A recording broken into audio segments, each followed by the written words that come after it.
له راشد خان سره چې مو کومه میرمن کتلې وه بالاخره هغه هم ومنله چې هغه یې دوهمه میرمن ده. د ټولو خلکو پوښتنې ځواب شوې.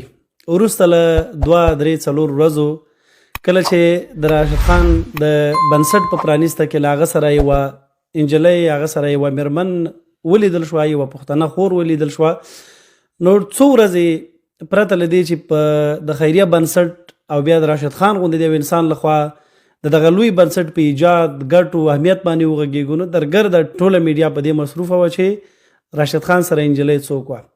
نو هماغه وخت کې بحث دا و چې که هر څوک وه خو یو څوک دا و راشد خان سره خو هر څوک د دې تقاضا لري چې کینی پاسي مختلف خلک د راشد خان په ژوند کې تیر شو، یوه پکې دا هم ده. خو بالاخره راشد خان د ټولو پوښتنو ته ځواب وویل او تازه همدغه خواوشا یو ساعت تر مخه یې په خپل انسټاګرام باندې ولیکل چې دا یې دوهمه میرمن ده چې د 2015 کال په اګست کې د ورسره نوی ژوند پیل کړی، واده یې کړی دی. دا د دوهم واده دی چې له دې میرمنې سره یې ترسره کړی دی. راشد خان وایي چې دا یو داسې میرمن ده چې دا د مینې، شفقت، مهربانۍ او بالاخره د پرمختګ په برخه کې له ده سره ملګری ده او دا د حق حلاله نکاح کړې ده. خو بدبختانه چې زمونږ افغان ولس د ده نه یوه بله ډرامه جوړه کړه، یو غلط تعبیر یې وکړ.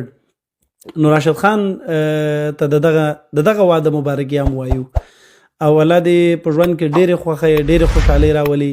هیله ده چې د ټول افغان ملت، د ټول افغان ولس اندېښنې رفع شوي وي او د راشد خان په دغه پوسټ باندې د هغوی تسلي شوي وي.